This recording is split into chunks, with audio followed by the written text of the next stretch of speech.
अपने फादर की मिस्ट्रेस से हो जाता है एक लड़के को प्यार और बाप बेटे दोनों ही लगाते हैं अपने अपने प्यार का दाव। एंड आज हम एक्सप्लेन करने वाले हैं द मिस्ट्रेस। दोस्तों, कहानी की शुरुआत होती है एक बुक स्टोर से, जहां पर हम कहानी के मेन हीरो हीरोइन जेडी और रोसारियो को देखते हैं।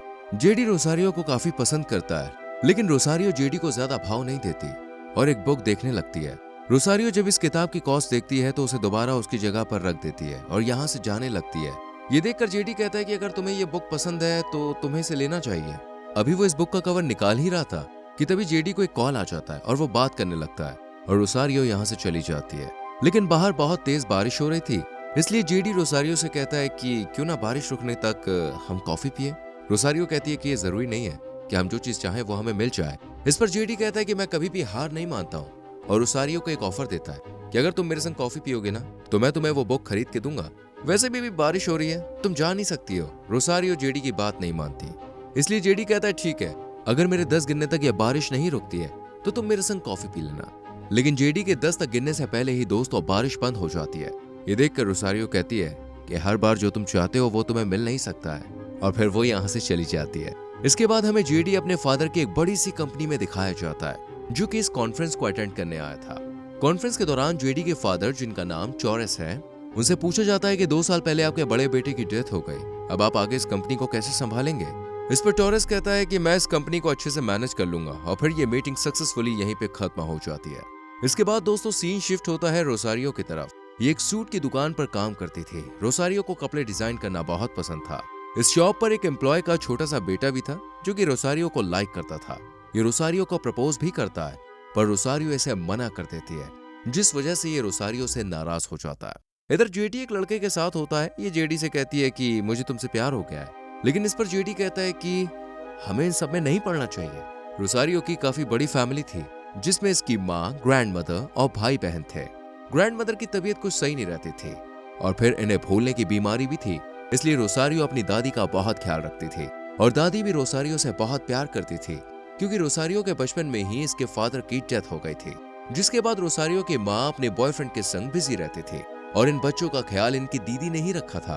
अगले दिन जेडी अपने दोस्त के साथ रोसारियो के ऑफिस में आता है। हालांकि जेडी के फादर की खुद की इतनी बड़ी कंपनी थी, लेकिन वो अपने फादर के साथ काम करने के बजाय दूसरी जगह काम करता था, क्योंकि जेडी का अपने फादर के साथ कुछ अच्छा रिलेशन नहीं था। जेडी का एक बहुत ही बड़े क्लाइंट से मिलना था, इसलिए वो रोसारियो की शॉप से अपना सूट सिलवाता है। इस शॉप को भी रेनोवेट करने की जरूरत थी, इसलिए जेडी कहता है कि अगर हम अच्छे से काम करेंगे तो हमें एक अच्छा क्लाइंट मिल सकता है, इसलिए इन्हें यहाँ जॉब मिल जाती है। जब रोसारियो जेडी को यहाँ पे देखती है तो बिल्कुल हैरान रह जाती है और वो यहाँ से चली जाती है। जेडी भी रोसारियो के पीछे पीछे चला जाता है और अपने मोबाइल से उसकी चुपके से फोटो ले लेता है, लेकिन रोसारियो ये देख लेती है। जेडी कहता है कि अगर कोई भी लड़की मुझे ऐसे देखती है तो मेरे करीब आना चाहती है, मेरे कपड़े उतारना चाहती है। इस पर रोसारियो कहती है कि मैं तुम्हारी पैंट निकालना चाहती हूँ, क्योंकि ये पैंट बिल्कुल भी अच्छी नहीं है और ना ही तुम इसमें अच्छे लगते हो। ये सुनकर जेडी काफी हंसता है और कहता है कि मैं पूरे हफ्ते बस तुम्हारे बारे में सोचता रहा, क्या तुम मेरे साथ कॉफी पर चलोगी।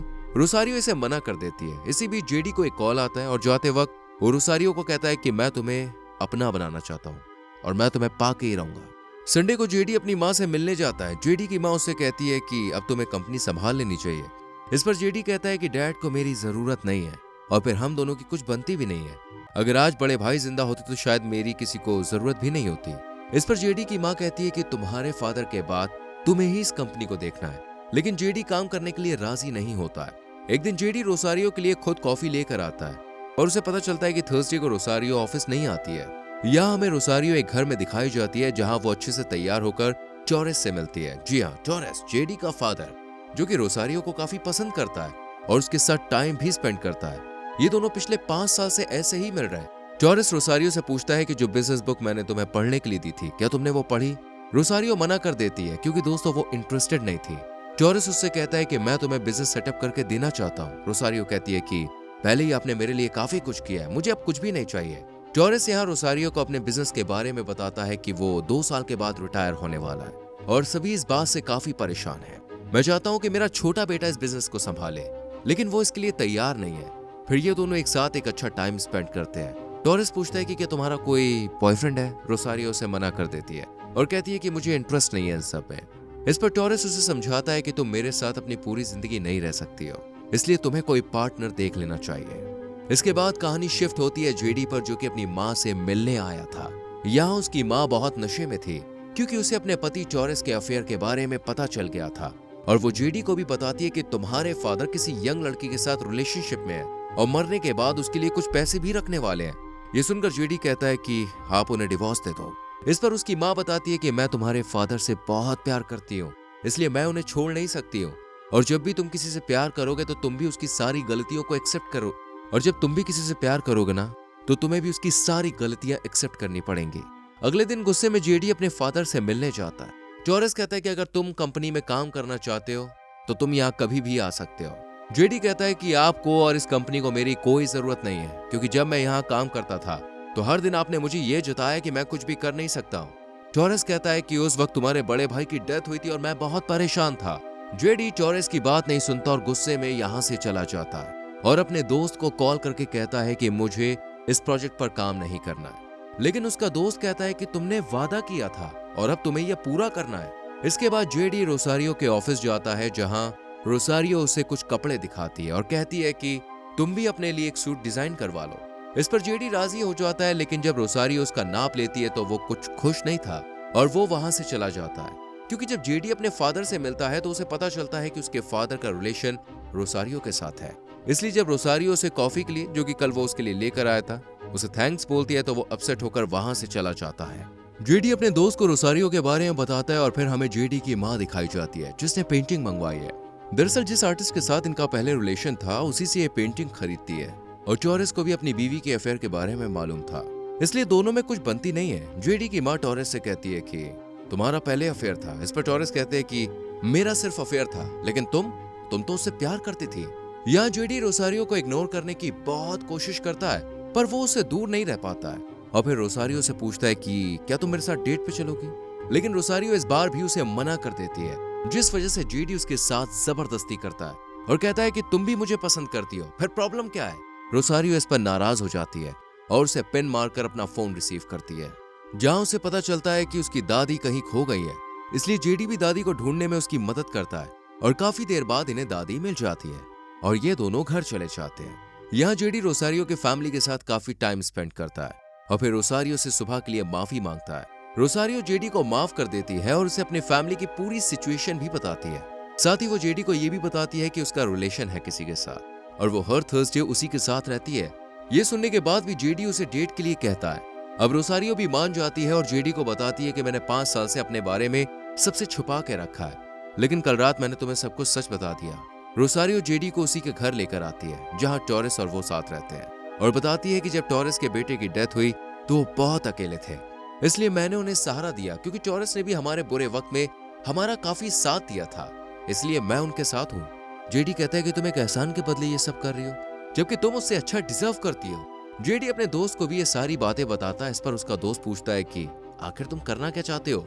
जेडी कहता है कि यार मैं उसे प्यार करता हूँ और मैं उसे बचाना चाहता हूँ। एक रात जेडी रोसारियो को घर छोड़ने आता है और कहता है कि एक दिन वो भी आएगा जब थर्सडे को तुम उसके साथ नहीं बल्कि मेरे साथ होगी और तुम मुझसे प्यार करने लगोगी। जेडी रोसारियो को डेट के लिए पूछता है और रोसारियो कहती है कि मैं कल बिजी हूँ। अगले दिन जेडी रोसारियो के ऑफिस में सामान लेकर आ जाता है। ये देखकर ऑफिस में छोटा सा बच्चा बहुत ही जेलस होता है, क्योंकि वो रोसारियो के लिए लंच लाया था। जेडी रोसारियो की फैमिली के साथ भी काफी टाइम स्पेंड करता है और फिर ये सब मिलकर गेम खेलते हैं। जेडी कहता है कि अगर मैं ये गेम जीत गया तो तुम मुझे किस करोगी, और ऐसा ही होता है। लेकिन रोसारियो जब किस करती है तो जेडी गाल हटा देता है और लिप्स पर किस कर लेता है। एक दिन जेडी रोसारियो से कहता है कि सोच कर देखो, हम मैरिड हैं, हमारे 5 बच्चे हैं और हमारी लाइफ एकदम परफेक्ट है। मैं काम पर जाऊंगा और तुम मेरे सारे सूट डिजाइन करोगी। इस पर रोसारियो कहती है कि मैं अपनी फैमिली को नहीं छोड़ सकती हूँ, तुम्हें मेरे साथ इनका भी ध्यान रखना होगा। जेडी इन सबको एक्सेप्ट करने के लिए राजी भी हो जाता है। अगले दिन थर्सडे को रोसारियो टॉरस से मिलने जाती है। जब टॉरस रोसारियो को उसके बॉयफ्रेंड के बारे में पूछता है तो वो उसे जेडी के बारे में सब बता देती है। हालांकि यहाँ पर टॉरस उस बच्चे की बात कर रहा था। जेडी का कुछ और नाम भी था, इसलिए टॉरस उसे पहचान नहीं पाता है और अपसेट होकर रोसारियो से कहता है कि पहले मुझे लगता था कि मैं तुम्हें शेयर कर सकता हूँ, पर अब तुम सिर्फ मेरी हो। इसलिए अब टॉरस रोसारियो के साथ और वक्त बिताना चाहता है। हालांकि रोसारियो से मना करती है, पर वो नहीं मानता और उसे डिनर के लिए कहता है। इधर जेडी भी रोसारियो से डिनर के लिए कहता है, पर रोसारियो उसे मना कर देती है क्योंकि उसे टॉरस के साथ जाना था। जेडी कहता है कि उससे अच्छा तो मैं हूँ, मैं तुमसे बहुत प्यार करता हूँ, इसलिए मैं तुम्हें उसके साथ नहीं देख सकता हूँ। बस मुझे एक मौका दे दो, मैं हमेशा तुम्हारे साथ रहूंगा। टॉरेस प्लान बनाता है कि वो 2 हफ्ते के लिए रोसारियो के साथ वेकेशन पर जाएगा। रोसारियो काम की वजह से उसे मना कर देती है, पर टॉरेस बताता है कि वो उसके बॉस की परमिशन ले चुका है और फिर ये दोनों डिनर करने आते हैं। यहाँ जेडी की माँ भी होती है जो रोसारियो को देखकर काफी गुस्सा हो जाती है।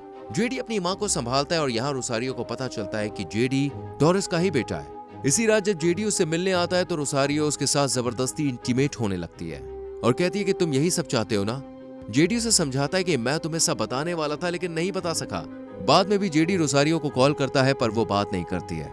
यहाँ रोसारियो की मीटिंग थी, उसे अपने क्लाइंट को सूट देना था, इसलिए वो खुद इस सूट को देने के लिए चली जाती है।